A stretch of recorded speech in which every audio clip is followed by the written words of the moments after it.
Bismillahirrahmanirrahim. Assalamualaikum warahmatullahi wabarakatuh.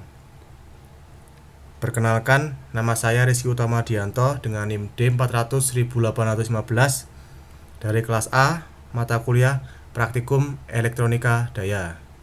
Di sini saya akan mempresentasikan dan menganalisa apa itu rangkaian konverter AC ke DC.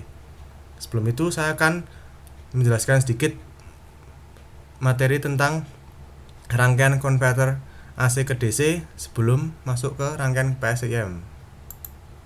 Nah, penyarah terkendali atau control rectifier disebut juga konverter adalah rangkaian elektronika daya yang fungsinya mengubah tegangan sumber masukan arus bolak-balik dalam bentuk sinusoida menjadi tegangan luar dalam bentuk tegangan searah yang dapat diatur atau dikendalikan. Komponennya yang digunakan berupa SCR yang fungsinya sebagai saklar, pengubah, dan pengatur. SCR sendiri adalah Silicon Control Rectifier, adalah dioda yang memiliki fungsi sebagai pengendali.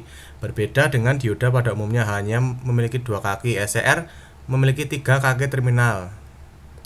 Terminal ketiga pada SCR dinamai gate atau gerbang yang fungsinya sebagai pengendali atau kontrol. Sedangkan kaki lainnya sama pada umumnya, yaitu anoda dan katoda, dan ini bentuk dari SCR sendiri, dapat anoda, katoda, dan gerbang atau gate. Dan ini simbolnya, dan ini diagram SCR-nya. Prinsip kerja SCR sama seperti dioda normal, namun SCR memerlukan tegangan positif pada kaki gate atau gerbang untuk mengaktifkannya. Pada saat kaki gate diberikan tegangan positif sebagai pemicu atau trigger, SCR akan mengantarkan arus listrik dari anoda ke katoda. Sekali SCR mencapai keadaan on, maka selamanya on, meskipun tegangan positif yang berfungsi sebagai pemicu atau trigger tersebut dilepaskan. Untuk membuat SCR menjadi off, arus maju anoda katoda harus diturunkan hingga pada titik holding current SCR. Besarnya arus holding sebuah SCR dapat dilihat dari datasheet SCR itu sendiri, karena masing-masing jenis SCR memiliki arus holding yang berbeda-beda. Namun pada dasarnya untuk mengembalikan SCR menjadi off, kita hanya perlu menurunkan tegangan maju anoda katoda ke titik 0. Lalu saya akan menjelaskan pengertian penyarah setengah gelombang. Penyarah setengah gelombang yaitu jenis penyarah konfigurasinya yang paling sederhana karena hanya menggunakan satu dioda atau lebih dari satu yang disebut paralel dan hanya melewatkan siklus positif dari gelombangan AC. Berikut gambaran rangkaian penyarah setengah gelombang ini, dan ini hasilnya. Dan prinsip kerjanya adalah memanfaatkan karakteristik dioda yang hanya arus ke satu arah dan menghambat jalur arus arah lainnya. Gelombang listrik AC melewati dioda, setengahnya akan dilewatkan dan setengahnya lagi akan diblokir. Nah, ini tadi kan V inputnya masih gelombang utuh atau terdapat bukit dan lembah. Nah, nanti outputnya lembahnya akan hilang, tinggal bukitnya saja. Nah, ini yang dinamakan penyarah setengah gelombang. Lalu ini pada setengah siklus pertama atau positif, bukitnya diberi warna hijau karena mengandung nilai yang positif. Lalu pada setengah siklus kedua atau negatif, lembahnya yang diberi warna hijau karena mengandung nilai yang negatif. Nah, terus ini pada setengah gelombang, gambarannya seperti ini. Tidak ada lembahnya, hanya terdapat bukit saja dari T0 sampai T5. Lalu apakah aplikasi penerapan sistem konverter penyarah? Nah, aplikasinya berupa sistem kecepatan motor DC, banyak dipakai pada pabrik baja dan pabrik kertas. Lalu proses-proses elektrokimia dan elektrometeorologi. Lalu ada suplai daya magnet, konverter pada akhir masukan jalur transmisi DC, dan yang terakhir ada peralatan mesin tangan portable. Namun ada juga kekurangan dan kelebihan penyarah setengah gelombang. Kelebihannya adalah rangkaiannya sederhana, biayanya cukup murah karena hanya menggunakan satu dioda saja sudah cukup. Cocok untuk charger baterai, terdapat keadaan output 0 volt saat siklus negatif yang dapat berfungsi untuk mengistirahatkan sel baterai dari kejenuhan akibat proses charging. Lalu apa kekurangannya? Kekurangannya adalah tegangan output mempunyai ripple yang sangat besar, membutuhkan kapasitor yang sangat besar untuk output. Tegangan output tidak dapat diterapkan pada PSU bersistem SMPS karena SMPS merupakan PSU berfrekuensi tinggi yang mempunyai duty cycle di atas 90%. Lalu saya akan membuka aplikasi PSIM. Nah, rangkaian ini dapat dibuat melalui aplikasi PSIM. Rangkaian ini terdapat beberapa komponen, yaitu ada sumber tegangan sinus, lalu ada transformator, lalu ada SCR, lalu ada gating block. Nah, gating block sendiri memiliki fungsi untuk men-triggerkan.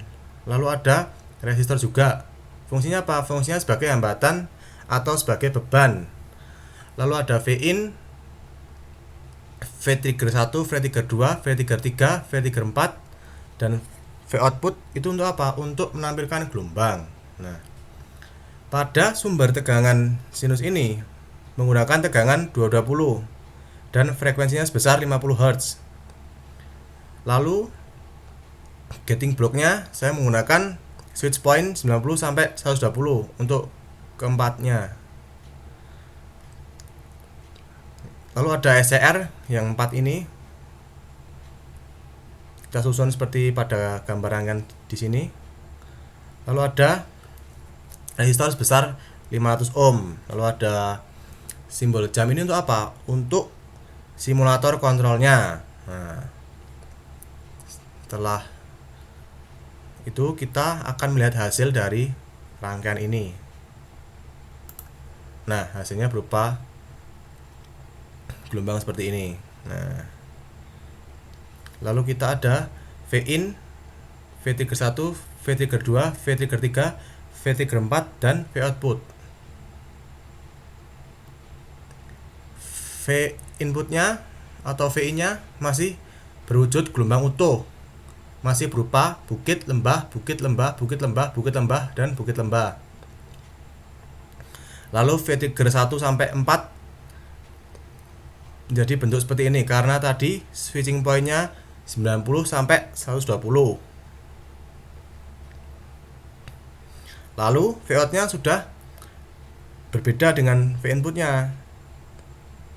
Bedanya sudah tidak ada lembah di bawahnya. Lalu bukitnya saja sudah tinggal setengah. Beda dengan V-nya di sini. Nah, itu dikarenakan apa? Dikarenakan ada trigger yang sudah diatur dengan sudut penyulutan 90 sampai 120. Jadinya seperti ini. Nah, dan sudah menjadi DC. Nah, lalu kita akan kembali ke rangkaian tadi. Mengapa itu bisa terjadi? Karena dimulai dari transformator. Nah, ini menuju ke T3, nah, atau trigger 3.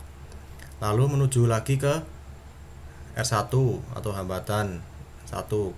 Lalu menuju ke T2 sini atau trigger 2. Lalu kembali ke sini lagi. Nah, itu kalau intervalnya positif. Nah, kalau intervalnya negatif bagaimana? Kalau intervalnya negatif tinggal dibalik saja. Dari sini menuju ke T4. Nah, T4 ke R1 atau hambatan pertama ini. Lalu kembali ke sini T1. Lah, ini sudah melewati trigger. Lalu kembali lagi ke sini. Nah, itu untuk yang negatif. Interval negatif. Kalau yang tadi positif, kalau yang ini interval negatif. Nah, sekian dari saya tentang rangkaian konverter AC ke DC. Kurang lebihnya mohon maaf. Wabillahi taufik wa hidayah. Wassalamualaikum warahmatullahi wabarakatuh.